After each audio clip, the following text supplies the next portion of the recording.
Yo, what's happening, people? I'm back. Welcome back to Football Therapy with me, host Jan. I do hope you're doing well, mate. Really do hope that. Welcome back to Chelsea News / match preview. Enzo Maresca spoken in his pre-match press conference prior to our game on Monday evening. So we'll preview the game now. We'll talk about it, but there's going to be videos throughout the weekend talking about the big news stories and transfers. I want to speak a little bit about a Twomey and Johnson article on The Athletic. And yes, David Ornstein has dropped a bit of a what moment of Gittens, Jamie Gittens from Borussia Dortmund, young English talent, as well as Alejandro Garnacho from Manchester United. So, yeah, we'll talk about that a little bit, and then we'll build a lineup for Wolves, because of course you could reach Jamie Start. Lots of exciting stuff to get into, guys. As always, thank you for joining me here on the channel. You can support the content simply by liking and subscribing. A little announcement. As you guys know, I've got some merch coming. The Goat Gang clothing and merch range. You've seen it in a couple of videos, and I've done it on my social media at Football Yannick on Instagram.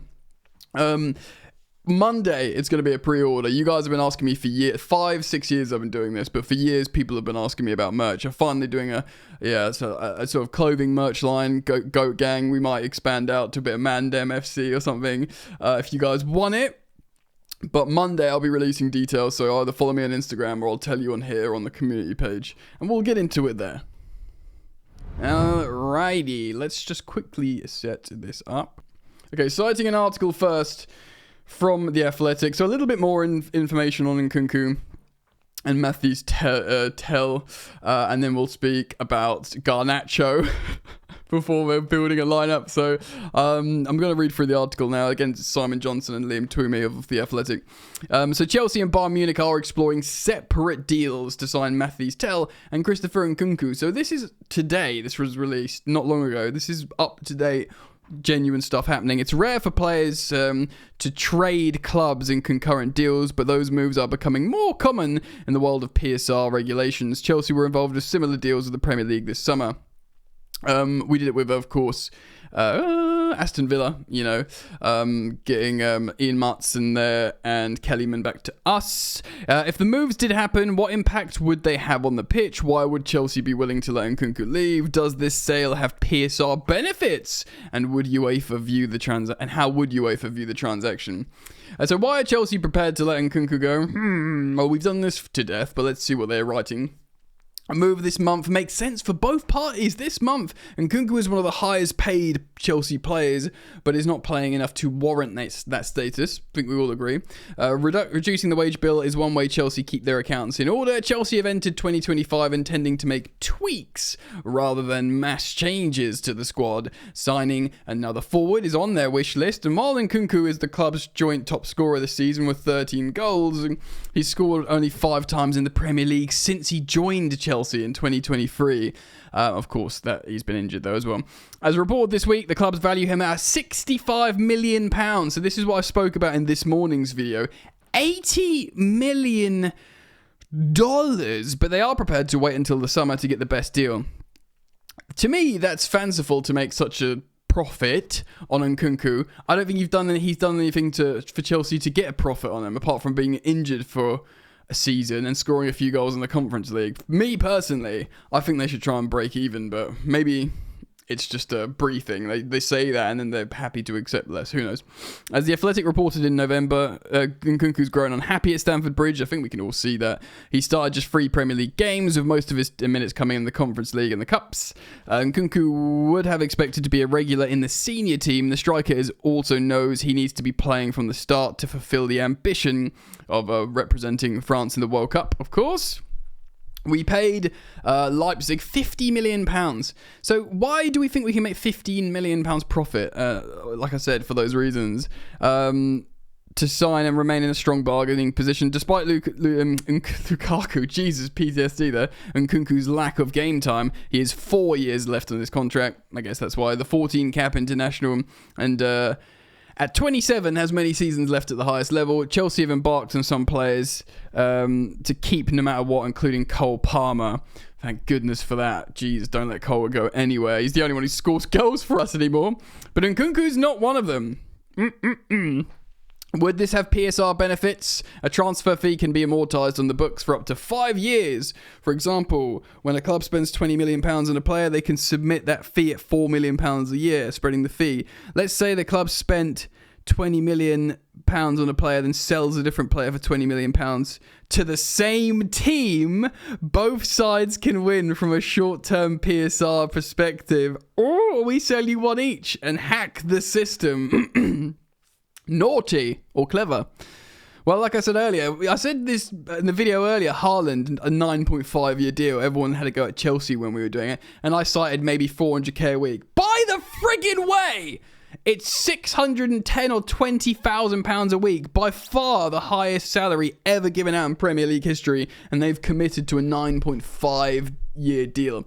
What if in 2 years he breaks his legs? You know, God forbid. It's just mental. People ever go at Chelsea for doing that to 90k a week players like Mudryk. 610k a week for 9.5 years. That's like, it's ridiculous. Anyway, would UEFA consider this a swap deal? Say Matthys, Tell and Nkunku. Chelsea are exploring separate deals, but it would be down to UEFA to determine whether this should be considered a swap or not. There's some jargon here about criteria, but it would be down to UEFA to make that decision. Does Nkunku fit Maresca's system? Well, no. In most issues, Nkunku will be in his best position. It's mostly an issue. Nkunku is not a true 9. We know this. He's an attacking connector who flourishes when combining with teammates between the lines, finishing moves for me. He's obviously competing with the likes of Palmer and Felix, who I think positionally fit a lot more. Would Tell be more likely to fit in? Tell certainly fits the profile that intrigues Chelsea's recruitment team. He's young, of course, he's only 19 years old, with elite potential and attributes that could make him highly valuable across several positions. Skillful, fast, and an impressive finisher with both feet. It's not yet entirely clear whether Tell would end up as a goal-scoring wide forward or a hyper-mobile number 9, which feels a little bit Jackson-y, actually, in many ways. Chelsea might view that adaptability as a positive, given that he's asked to alternate with Nico Jackson up front. And of course, he can play out wide in the absence of Mykhailo Mudryk. He may get more opportunities to play at Chelsea than at Bayern, of course, where he's vying with a galaxy of established attacking stars.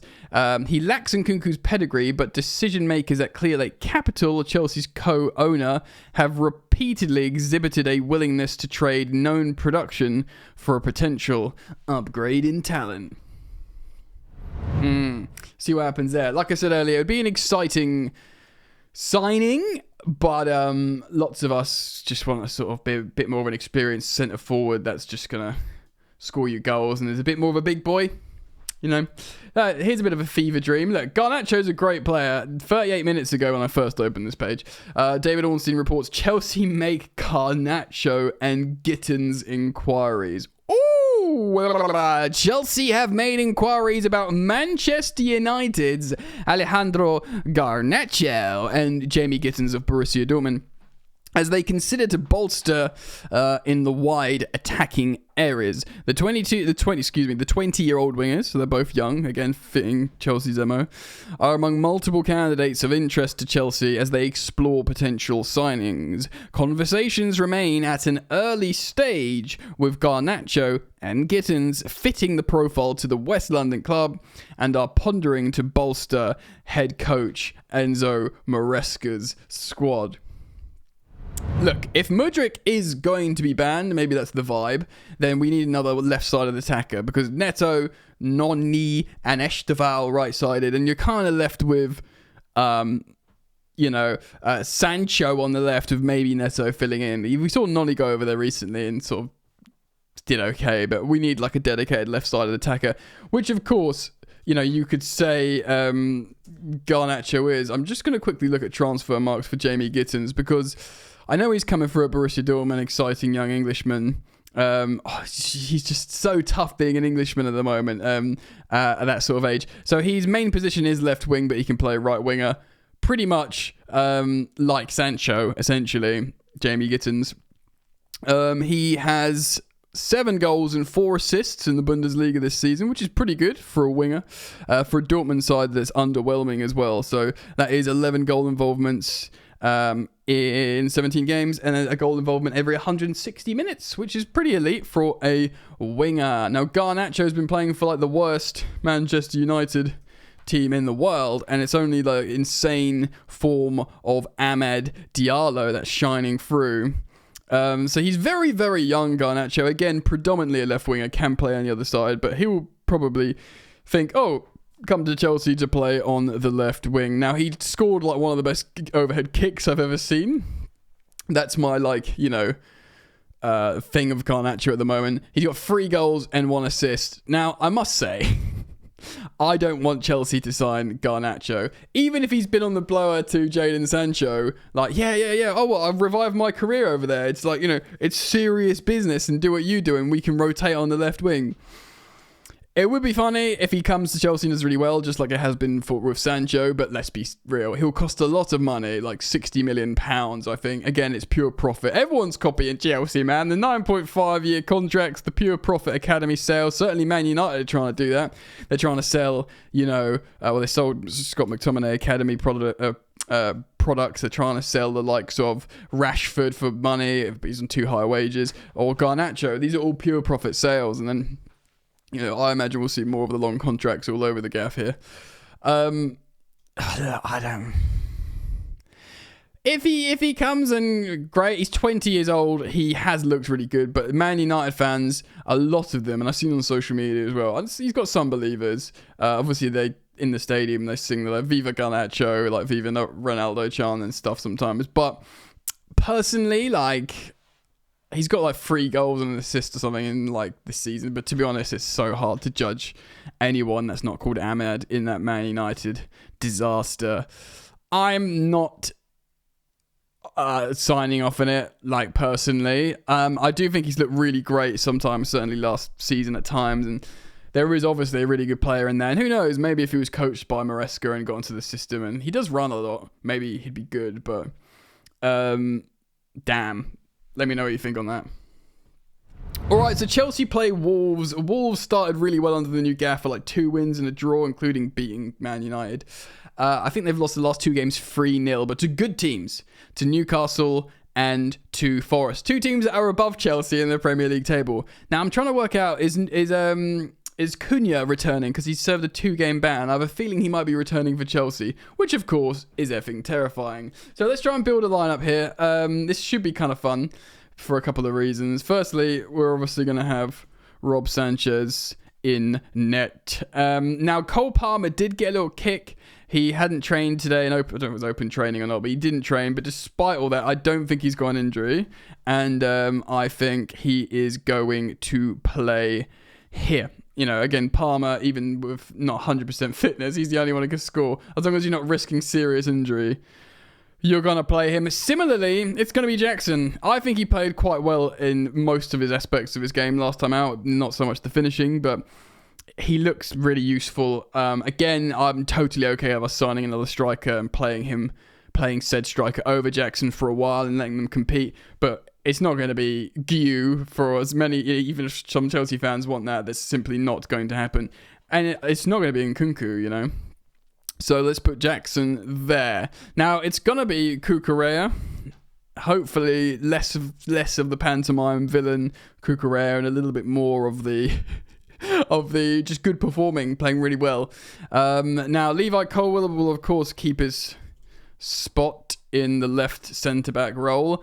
And, ladies and gentlemen, he's got an 86 card, Chalobah. We got to get his Chelsea one, though. Chalobah, right centre-back, partnering Levi Colwill. And personally, yeah, he might only do 60 minutes, but I am, my word, putting in Captain Reece James.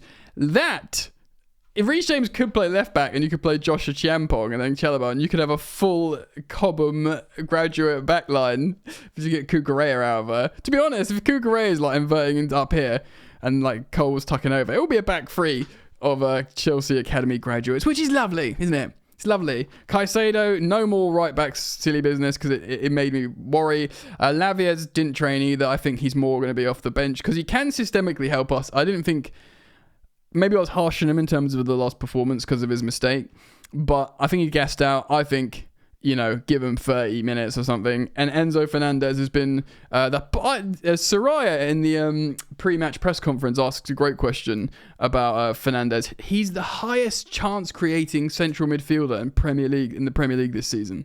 He's been excellent, bro. Like, probably not getting anywhere near the praise he deserves, Enzo Fernandez.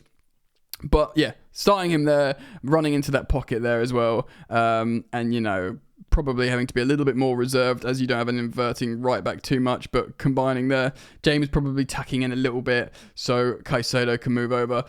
Sancho has to play. And he's got a 90 card for Chelsea. That's nice. Sancho will have to play on the left mid. And then obviously we just need to choose a right winger attacker. It's going to be between Noni and Neto, of course. I'm going to go for Neto because I just want to give him the start. We're going to rotate starts until one's undroppable, basically. Substitute appearances, you can imagine, will be Gusto if James does indeed start. So Gusto can relieve James, say, at 60 to 70 minutes. Lavia probably to maybe come on for someone if we're like defending a league, maybe a Fernandez or something. Maybe we could change shape and take a winger off. And yeah, Noni for Neto if that happens.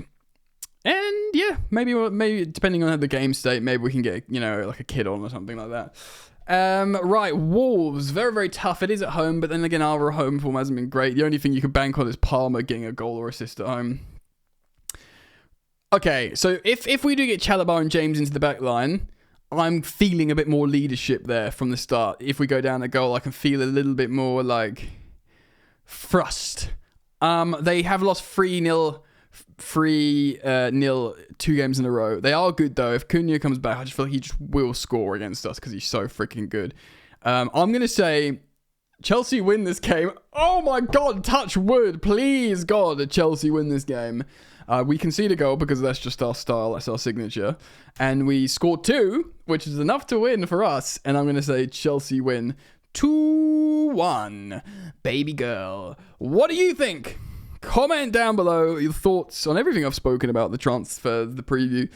Thank you for liking. Thank you for subscribing. And remember, Monday I'll be dropping some information on the Goat Gang merch drop. Pre-order. Yeah. See you back here soon. Peace.